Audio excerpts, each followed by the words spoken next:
En esta última sección hablaremos sobre conciencia ética y de valores en la discapacidad.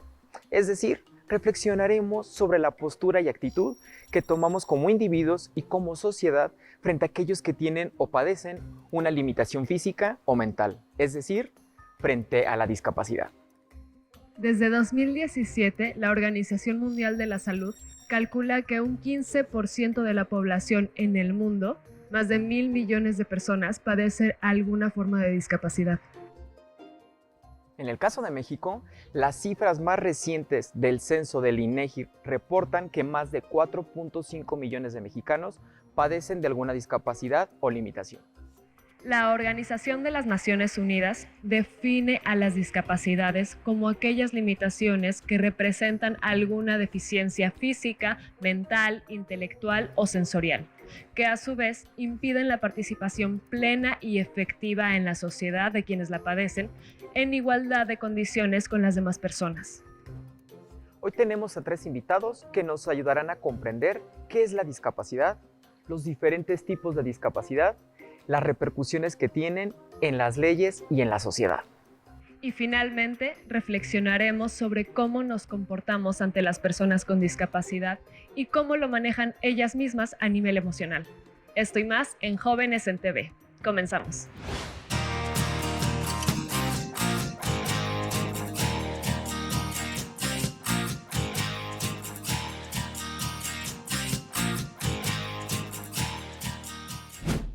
Me da mucho gusto dar la bienvenida a Agustín de Pavía, abogado de la Escuela Libre de Derecho, profesor académico especializado en derechos humanos con énfasis en derechos de personas con discapacidad, quien además él mismo es considerado una persona que tiene discapacidad, ya que tiene parálisis cerebral. Agustín, mucho gusto y muchas gracias por aceptar nuestra entrevista. Muchas gracias, Poco, por la entrevista y esta iniciativa de hablar de estos temas, como se está manejando en este programa.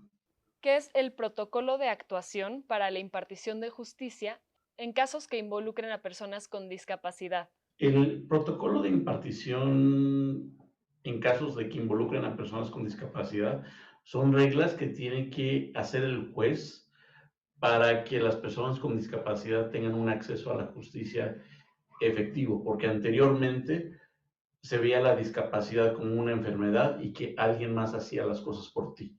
Y en realidad tú no participabas, tú no podías ir, tú no hablabas con el juez, no ibas a los tribunales. El protocolo le dicen a los jueces y también a los abogados, a las abogadas, que sabes que por más difícil que veas la situación, el que participa efectivamente en su vida y en su acceso a la justicia, en su defensa de sus derechos, es la persona con discapacidad. Esto implica ampliarle los términos, decirle si ves que tiene una discapacidad visual, pues le lees el expediente. Si le es más lento escribir y ver cosas, haces los cambios en el proceso para que él tenga una igualdad de oportunidades de poder ver el juicio y defenderse en juicio. Desde el punto de vista legal, ¿qué implicaciones tiene ser una persona con discapacidad? Hay una concepción que las personas con discapacidad tenemos más derechos o que somos diferentes y que tenemos más protección, que siempre tenemos la razón. No, realmente las personas con discapacidad tenemos los mismos derechos que cualquier otra persona. Sin embargo, estadísticamente, y por eso hay un tratado internacional, porque se ha visto, aunque tenemos los mismos derechos, no gozamos los mismos derechos, y la razón por qué no gozamos esos derechos es porque hay barreras de participación, estereotipos, o muchas veces son problemas de accesibilidad, ya sea en el ámbito físico, accesibilidad en la forma de comunicación, si tienes una discapacidad sensorial, o inaccesibilidad cuando una persona tiene problemas para entender conceptos en el caso de discapacidad intelectual, o a veces el entorno negativo, estresante, que es llevar un juicio que genera crisis a personas que tienen una discapacidad psicosocial. Entonces, se tienen que eliminar esas barreras para que podamos en igualdad de circunstancias participar cualquier otra persona, para que lo entendamos fácilmente. Las personas con discapacidad tenemos los mismos derechos, pero si tenemos una escalera enfrente de nosotros, ¿qué requerimos? Solamente la rampa. La situación que tenemos que ver es de cada discapacidad tiene sus propias formas de rampas y tenemos que construir ese mundo incluyente. ¿Cuál sería la vía correcta de demanda de una persona con discapacidad? En primer lugar, si es el gobierno, es el amparo. Si ves que el gobierno te está negando tus derechos, tú te tienes que promover el amparo. Es la vía más directa a que te restablezcan los derechos. También existe otra vía que se llama demandar ante CONAPRED o comisiones de derechos humanos. Se tardan más, pero posiblemente puedan cambiar más la situación general. Si es una norma que te está afectando, si es de que faltó dinero, que hubo daños y perjuicios, esa sería la vía. Pero si tú nada más quieres que te establezcan, que te construyan la rampa, que te dejen entrar a la escuela, es un amparo. Y si es en caso de que hay un particular que te discrimina, creo que en el 90% de los casos son personas que discriminan a otras personas con discapacidad, ese caso también puede ser ante CONAPRED o las convenciones locales de discriminación o un juicio de daño moral o de un hecho ilícito, que es un poquito más complicado porque si te vas directamente en estos procedimientos de un ilícito, un daño moral, tú ya tienes que tener las pruebas. Si te vas, por ejemplo, en organismos públicos de derechos humanos como CONAPRED ellos mismos investigan y te arman tu caso sin necesidad de un abogado, sin necesidad de pruebas. Ahí está la diferencia. ¿Quieres que sea rápido, efectivo y duro? Vete con un juez y con tus pruebas.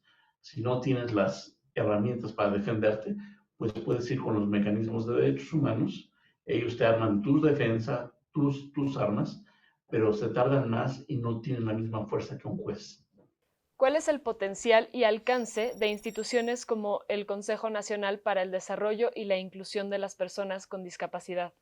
El potencial de organismos específicos que se encargan sobre los derechos de las personas con discapacidad, en primer lugar, es una obligación de derechos humanos, de derechos de personas con discapacidad, que exista alguien en el gobierno que se dedique a ver esas barreras, a eliminar esas barreras y decirle al gobierno cómo eliminarlas para no tener que ir a través de los juicios de amparos y a través de quejas o denuncias o cualquier movimiento social exigiendo cada quien sus derechos. Más bien, el Consejo le dice tanto al gobierno como a las sociedades de evítate problemas, así tienes que ser un mundo incluyente, accesible.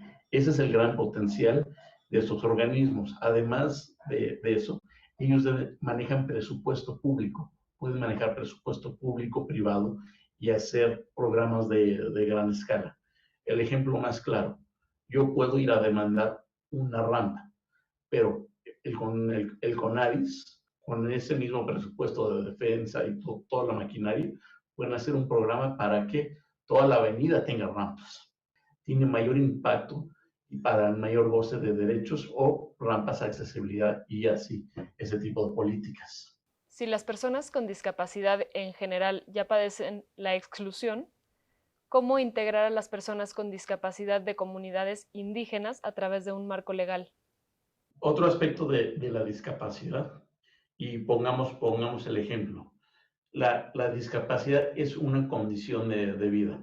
Si tu idea de discapacidad es que necesita algo o requiere algo, considera a la persona con discapacidad, con independencia de las 5 discapacidades, la física, la sensorial, la mental o la intelectual, considera a esas 5 en una sola discapacidad y lo cambias.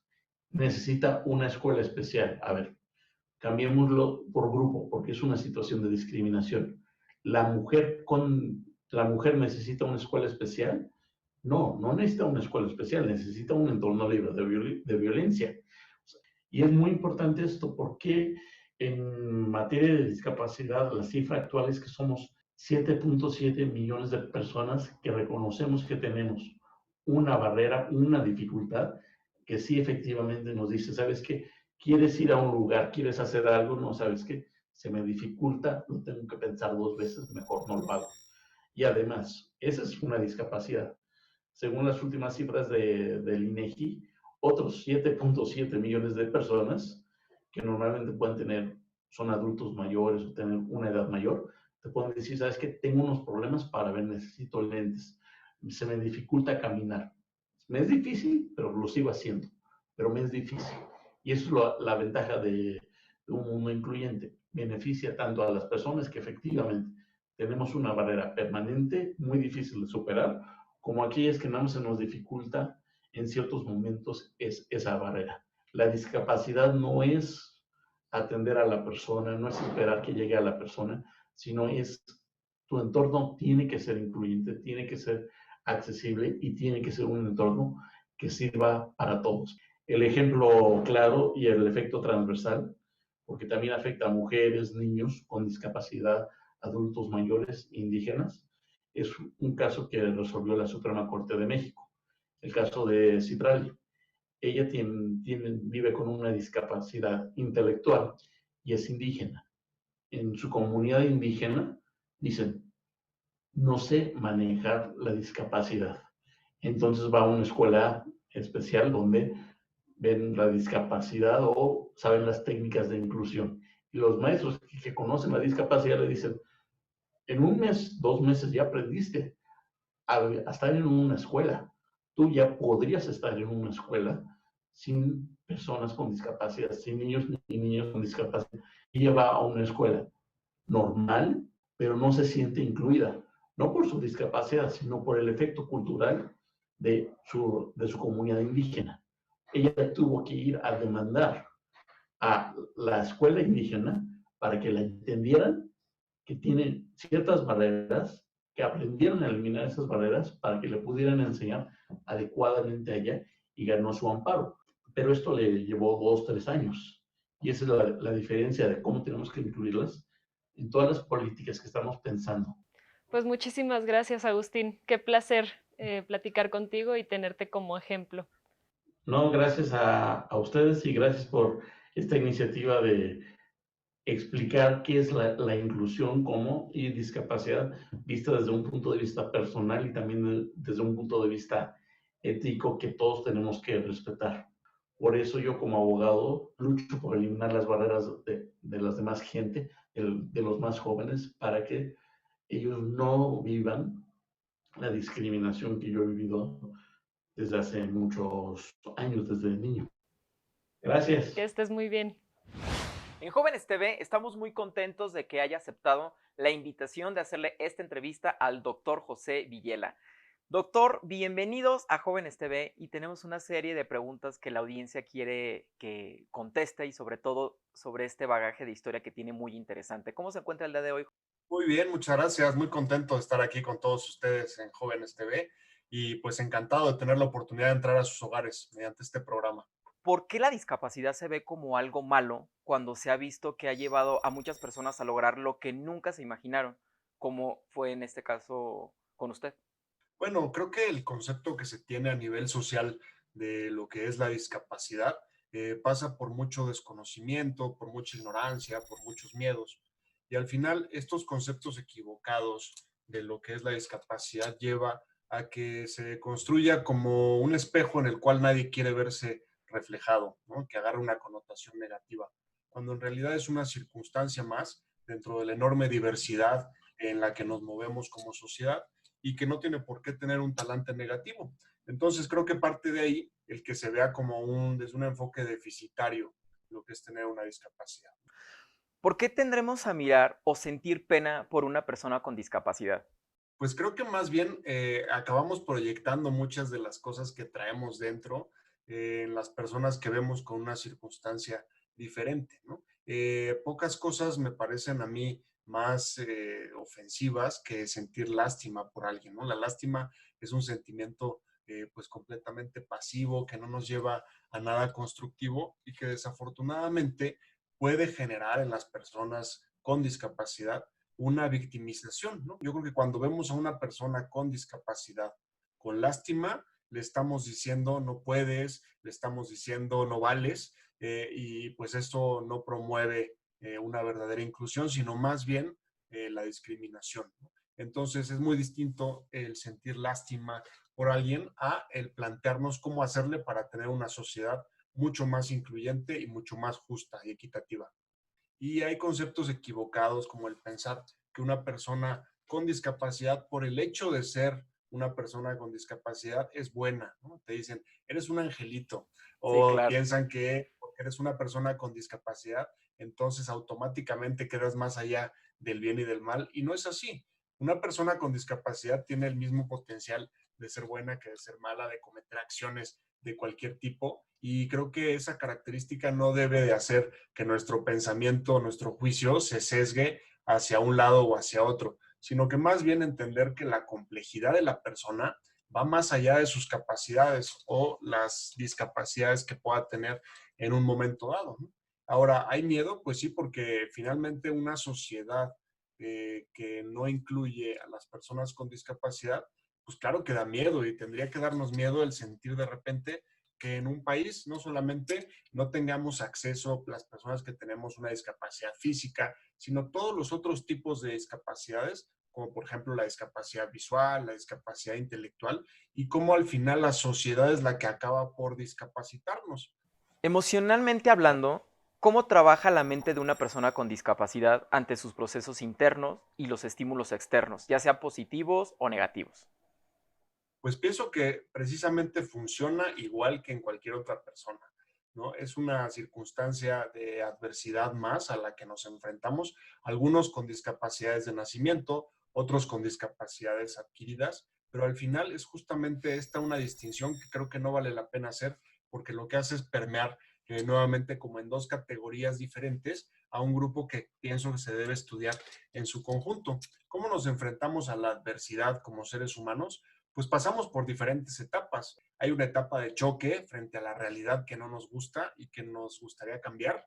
Hay una etapa en la cual empezamos como a negociar de alguna forma con la realidad y después caemos en cuenta que no hay de otra más que una resignación frente a esa realidad que no podemos cambiar.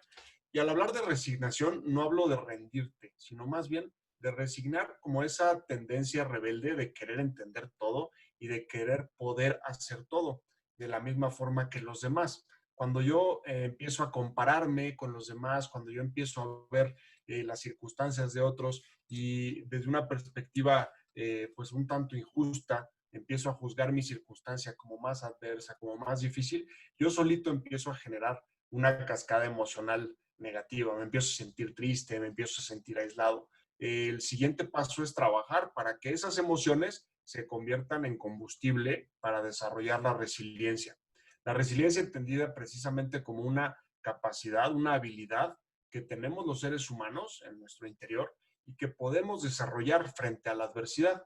Es la capacidad justamente de convertir un trauma o una dificultad en estímulo para salir adelante. La adversidad pues es el gimnasio para desarrollar justamente valores y virtudes y pues no podemos desaprovechar esas circunstancias, ¿no? Quienes vivimos con algún tipo de discapacidad nos damos cuenta que así como puede volverse la fuente de mucha amargura, mucha tristeza, también puede volverse un motor para luchar y sacar lo mejor de nosotros mismos frente a las adversidades que la vida nos plantea. ¿Cuánto tarda una persona en aceptar su condición cuando se trata de una discapacidad adquirida? Pues mira, realmente es muy variable, no existe un tiempo como tal. Yo siempre he dicho que cada persona tiene sus tiempos y la vida es un transcurrir en el cual vamos aprendiendo lecciones conforme se nos van presentando y cuando las tenemos que ir adquiriendo. Entonces no hay un tiempo como tal, pero sí te diría que el momento en el cual una persona que se enfrenta a una discapacidad adquirida, el momento en el que empieza a despegar, es cuando deja de luchar contra las realidades que no puede cambiar y más bien empieza a trabajar con las realidades que se le presentan. Y una vez que aceptas eso, entonces ya tienes una base segura sobre la cual empezar a edificar y decir, en lugar de ver lo que no tengo, prefiero ver lo que sí tengo. En lugar de ver lo que no puedo, prefiero ver lo que sí puedo. Y darme cuenta que en una enorme cantidad de actividades que yo pensaría que no puedo hacer, sí las puedo hacer, pero de manera diferente, ¿no? Y ese es el punto clave. tengo una última pregunta. ¿El deporte es una salida para ello? Bueno, para mí el deporte es una escuela de muchísimos valores y virtudes que te pueden enseñar desde el trabajo en equipo, desde la importancia de perseverar, la importancia también de saber perder, la importancia del esfuerzo y de soportar pues momentos difíciles, momentos arduos. Y desde luego cuando una persona tiene una discapacidad, se ha acostumbrado, por así decirlo, a verse como carente de habilidad para muchas cosas, entre ellas, pues las actividades físicas, el deporte, ¿no? Y viene de repente el deporte paralímpico a enseñarnos pues lecciones a nivel social que son arrolladoras, ¿no? Yo creo que el deporte, el movimiento paralímpico en el mundo ha generado pues realmente una visión muy distinta del colectivo de personas con discapacidad y nos hemos dado cuenta de que el deporte no solamente es capacidad física, ¿no? Que si hay una persona que por cualquier circunstancia tiene alguna de las capacidades físicas disminuidas, es necesario que lo compense con espíritu y pueda lograr cosas increíbles.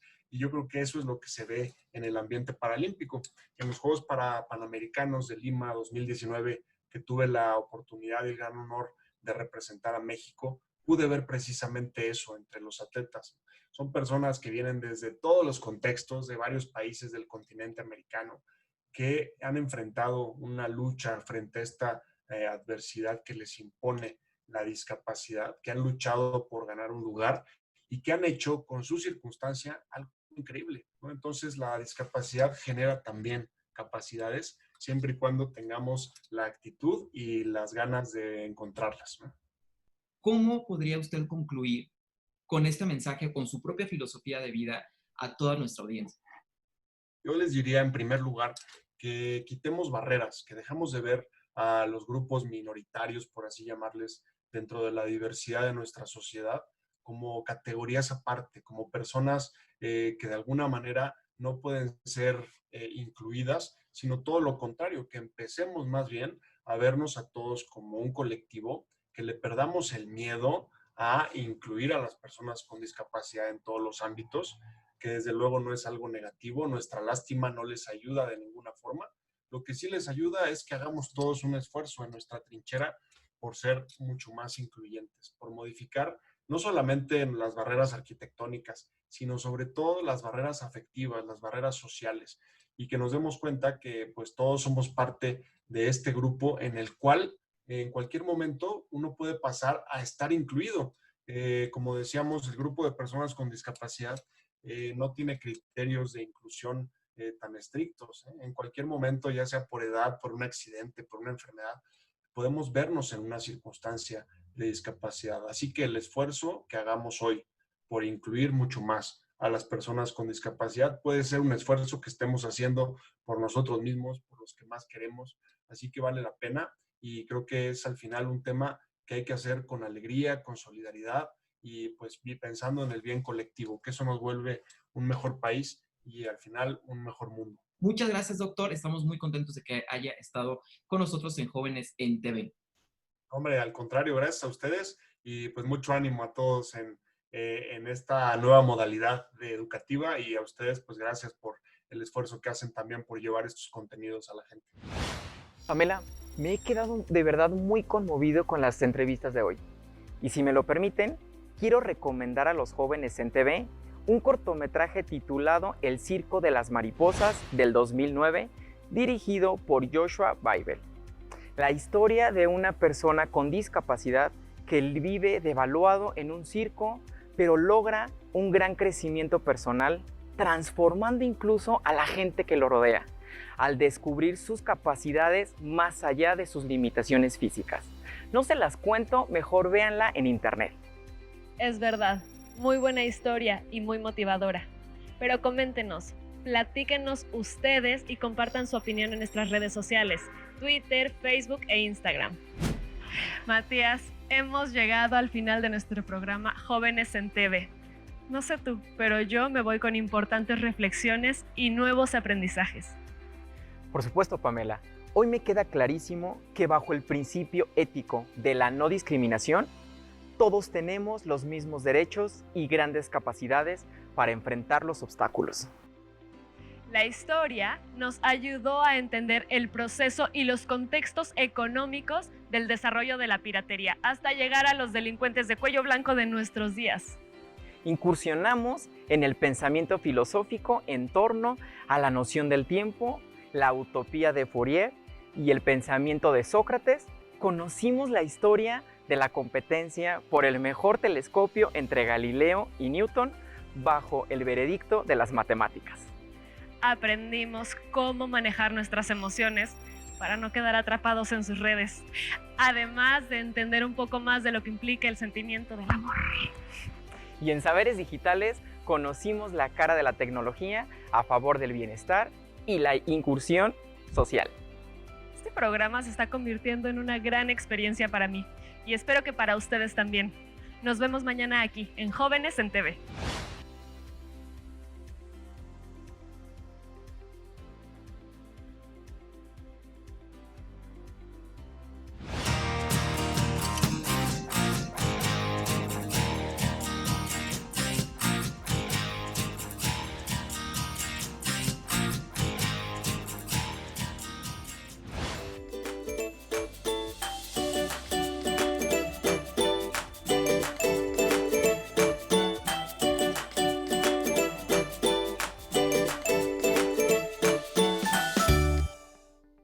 Hola, ¿qué tal?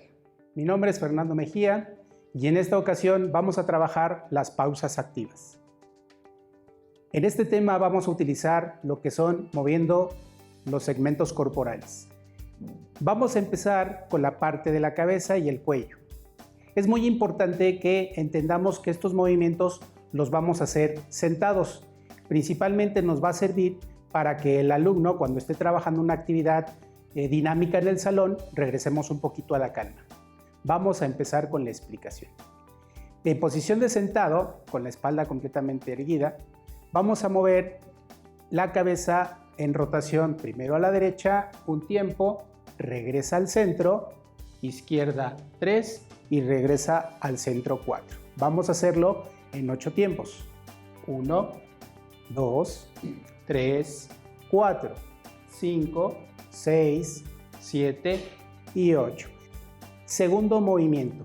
Vamos a hacer la flexión del cuello hacia el frente, tiempo 1, tiempo 2, regresa al centro, tiempo 3 hacia atrás y terminamos tiempo 4 a la posición inicial. Vamos a hacerlo en 8 tiempos.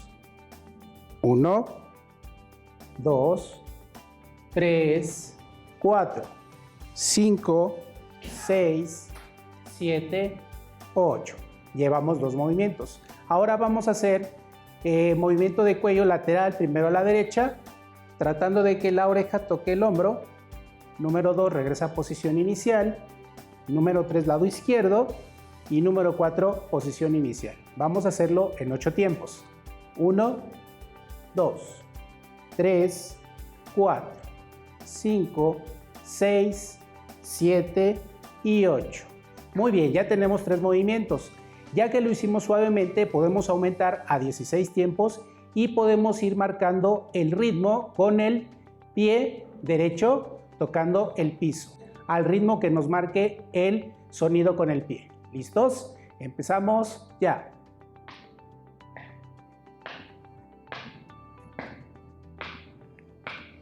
Cambio.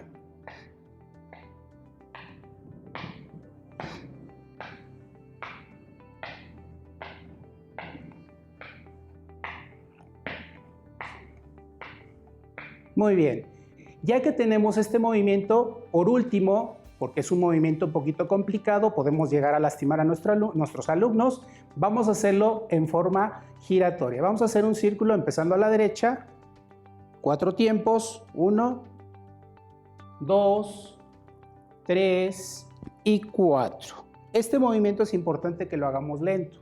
Ahora lo vamos a cambiar de dirección, vamos a la izquierda. Empezamos, 1, 2, 3 y 4.